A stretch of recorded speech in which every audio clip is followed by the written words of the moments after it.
Hi folks, welcome to my channel the average dermadoc. ఇక మొదలెడదామా?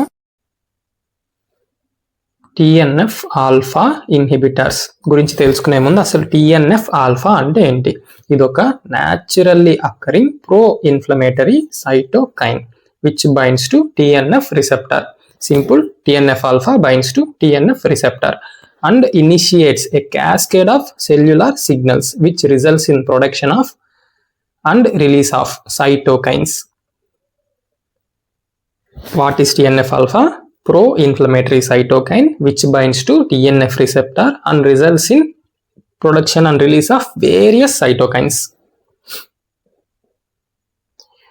In psoriasis, TNF alpha levels are raised, which causes proliferation of keratinocytes within the psoriatic plaque and chemotaxis of neutrophils.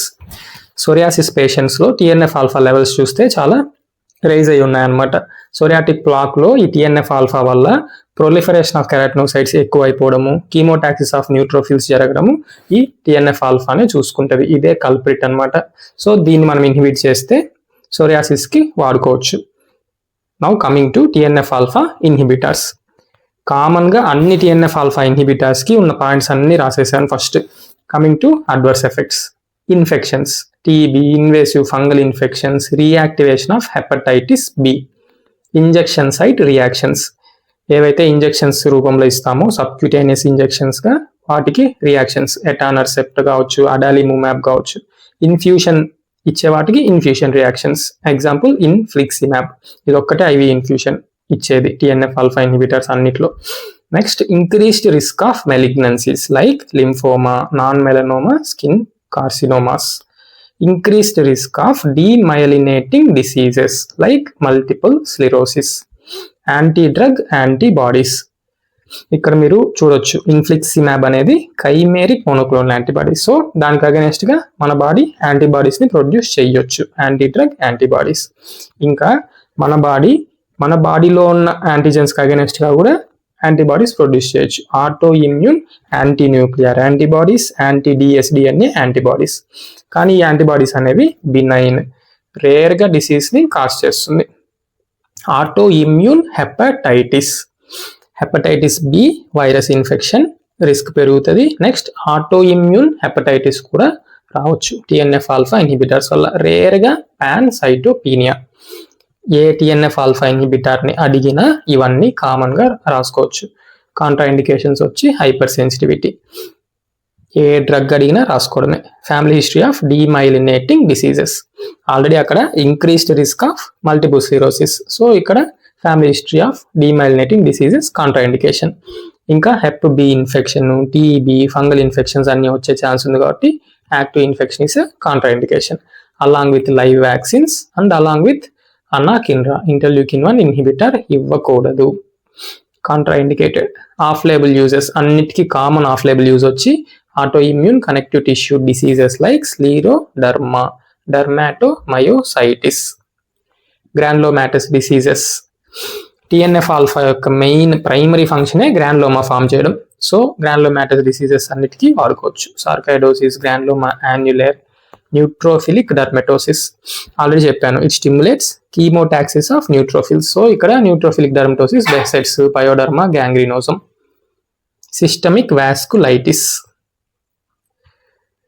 Coming to etanercept. Etanercept previous year question. So కొంచెం 4 పాయింట్లు రాశాను. Etanercept is a fusion protein receptor. Etanercept receptor having 100 times of more affinity than TNF to TNF alpha than TNF receptors. TNF alpha వెళ్ళి TNF receptors కి bind అయ్యి inflammatory cascade ని start చేస్తుంది. కానీ మధ్యలో మనం ఇచ్చే ఎటానర్సెప్ట్ కూడా TNF రిసెప్టర్ లాంటి ఒక ప్రోటీనే. ఇది దీనికి 100 times మోర్ అఫినిటీ ఉండడం వల్ల వెళ్ళి TNF కి బైండ్ అయ్యి ఇది కాస్త రిసెప్టార్ కి బైండ్ అవ్వకుండా ఆపేస్తుంది. So it acts as a TNF receptor antagonist. Simple, etanercept is a fusion protein which is also a receptor which acts as TNF receptor antagonist. TNF వెళ్ళి TNF రిసెప్టర్ కి bind అవ్వకుండా block చేసి పడేస్తుంది. It binds to both soluble and membrane bound TNF alpha. ఏ ఒక్క TNF ఆల్ఫాని వదలకుండా both సాల్యుబుల్ని membrane బౌండ్ని వెళ్ళి attach అయిపోతుంది. ఈ అటాచ్మెంట్ అనేది రివర్సిబులే, స్టేబుల్ కాదు. So the degree of immunosuppression will be very less, that is minimal immunosuppression only when compared to infliximab. Hence safe and rarely develop TB. ఇన్ఫ్లిక్సిమాబ్తో పోలిస్తే ఇది ఇమ్యూనోసప్రెషన్ చాలా తక్కువే ఉండడం వల్ల less immunosuppression, more safety, no TB. Administered as subcutaneous injections. 25 mg 50 mg ఇంజెక్టర్స్లో అవైలబుల్లో ఉంది. Reaches peak within 2 days. Bioavailability of 58%. సబ్క్యూటేనియస్గా ఇంజెక్ట్ చేసిన తర్వాత దాని బయో అవైలబిలిటీ వచ్చి 58%. 2 daysలో పీక్స్లో రీచ్ అవుతుంది. ప్లాస్మా ప్రోటీన్ బౌండ్ ఇస్ నిల్.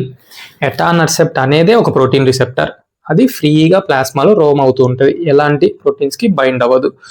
అది ఎలా డిగ్రేడ్ అవుతుంది? ప్రోటియోలైసిస్ ద్వారా. సో మనం ఇచ్చే బయలాజికల్స్ అన్నీ మెటబాలిజం లివర్లో జరగదు, రీనల్ ఎక్స్క్రీషన్ అవసరం లేదు, జస్ట్ ప్రోటియోలైసిస్ అయ్యి మల్టిపుల్ అమైనో యాసిడ్స్గా మారిపోతుంది.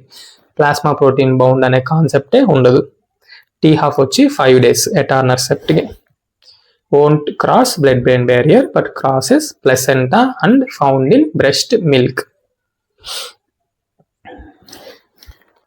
Coming to FDA approved uses of TNF alpha inhibitors. ఇక్కడ అన్ని TNF ఆల్ఫా ఇన్హిబిటర్స్ గురించి మెన్షన్ చేశాను. ఇప్పటి వరకు మనం మోస్ట్ కామన్గా ఉండే అన్ని చూసేసాం. ఎటానర్సెప్ట్ గురించి కాస్త చూసాం. Coming to etanercept, it is given in subcutaneous injection. Simple, infliximab తప్ప IN ఇన్ఫ్లిక్సిమాబ్, IV ఇన్ఫ్యూషన్ అన్ని సబ్క్యూటేనియస్ ఇంజెక్షన్స్ ద్వారానే ఇస్తాం. Used in chronic plaque psoriasis, psoriatic arthritis. Same infliximab కూడా క్రానిక్ ప్లాక్ సోరియాసిస్, సోరియాటిక్ ఆర్థరైటిస్కి ఇస్తాం. ఎటానర్సెప్ట్ ఎంత dosage ఇస్తాం? 50 mg twice weekly for 3 months. తర్వాత ఫ్రీక్వెన్సీ తగ్గిస్తాం. ట్వైస్ వీక్లీ ఇచ్చేది once weekly, 50 mg once weekly. Psoriatic arthritis కూడా జస్ట్ 50 mg వన్స్ వీక్లీ పెట్టుకుంటాం. నెక్స్ట్ అడాలిముమాబ్, హైడ్రాడినైటిస్ సపరేటివాకి, సోరియాసిస్కి యూజ్ చేస్తాం. అన్ని సబ్క్యూటేనియస్ ఇంజెక్షన్సే. సట్టోలిజుమాబ్ వచ్చి సోరియాసిస్కి, సోరియాటిక్ ఆర్థరైటిస్కి, రుమటాయిడ్ ఆర్థరైటిస్కి, క్రాన్స్ డిసీజ్కి FDA అప్రూవ్ చేసింది. Next golimumab, same psoriatic arthritis, rheumatoid arthritis, ఈ రెండు common. Next ankylosing spondylitis and ulcerative colitis, ఈ 2 డిఫరెంట్.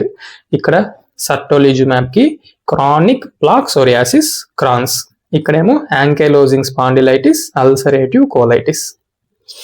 ఛానల్ పేరు గుర్తుందిగా, లైక్, షేర్, సబ్స్క్రైబ్ చేయడం మాత్రం మర్చిపోకండి. Thank you. Hasta la Vista, thus విదానియా.